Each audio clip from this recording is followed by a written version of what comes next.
So today we will study about the practical of flame photometry. Flame photometry, more preciously called flame atomic emission spectroscopy or flame photometry, is a traditional instrument analysis method.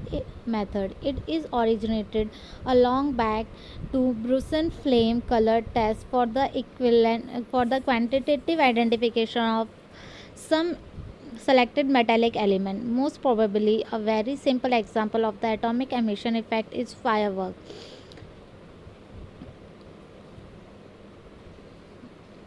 Because of very narrow and analytical method, atomic emission is the fast, simple, and sensitive method for determination of trace metal ion in the solution. Because of very narrow and characteristic emission line from the gas phase atoms in the flame plasma, the method is appreciable free of interference from other elements. Typical precision and accuracy for analysis of dilute aqueous solution with no major interference present are about 1 to 5% relative. Detection limits can be quite low.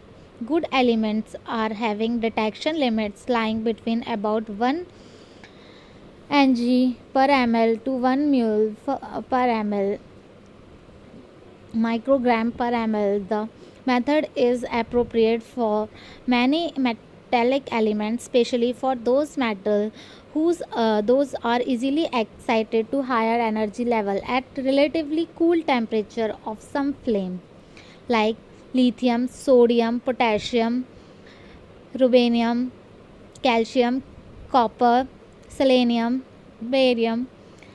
Metalloids and nonmetals generally do not produce isolated neutral atoms in a flame, but mostly as polyatomic radicals and ion. Therefore, nonmetallic elements are not preferred for determination of flame emission spectroscopy study except for a very few and under very specialized condition. Flame photometer is a highly empirical in comparison to an absolute method of analysis such as gravimetry, so the method must be calibrated carefully and frequently. Many different experimental variables affect the intensity of light emitted from flame and that finding its way to the detector.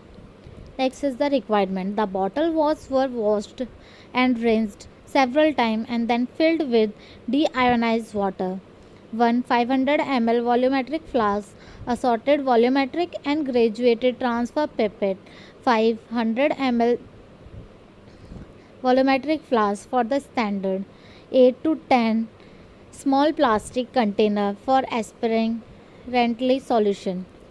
So let's see the procedure.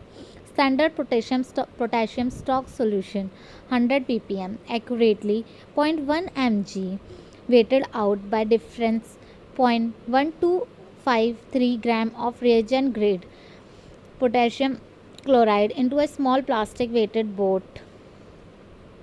The exact mass was recorded and correctly the concentration accordingly. Carefully transfer the salt quantitatively into a 500 ml volumetric flask. Then few squirts of deionized water was used from the wash bottle on the waiting boat and the side of the flask to wash all of it down into the flask.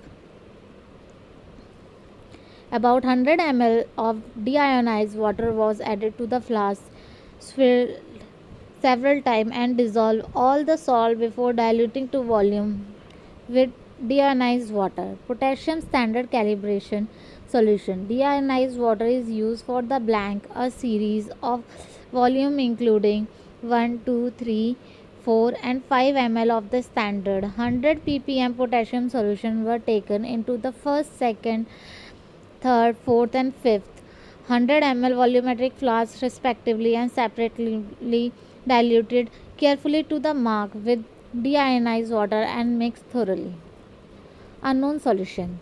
The unknown solution was obtained from the instructor and carefully diluted to 100 ml mark and deionized with water mixed thoroughly. Carefully follow the instruction, provide the use of the instrument and measure the emission instead of the blank deionized water is standard and the unknown. When the appropriate to begin take emission reading, almost steps are followed to light the flame, stabilize the flame photometer, and for its proper and safe use. The instrument should have been turned on the flame lit for the 15 minutes to ensure stability. Throughoutly, rinsed all the equipment used in this experiment first with a lot of distilled water, secondly deionized from a rinsed bottle. Then repeat this step of the calibration with deionized water and 5 ppm standard as many times as it take to get them both stabilized at 0.00 and 5.00 respectively. Aspirant the blank 5 standards and the unknown in that order. 3 replicant reading were done for each solution once the meter reading has been stabilized. There may have some bonus in the reading, especially at the high concentration for the second calibration run. Place the unknown solution between the two standard whose reading bracket that of unknown so that the concentration of the solution aspirate now all increase monotonically. Atom immerse instrument may work best when going from low to high concentration. The whole procedure of calibration repeated by taking triplicate reading as before at least one or two more times. The more data we have to review, the better analysis will be held. So, hope you will understand the video and you will understand how we will calibrate the potassium by the flame photometry. For any query, you can comment below. Thank you.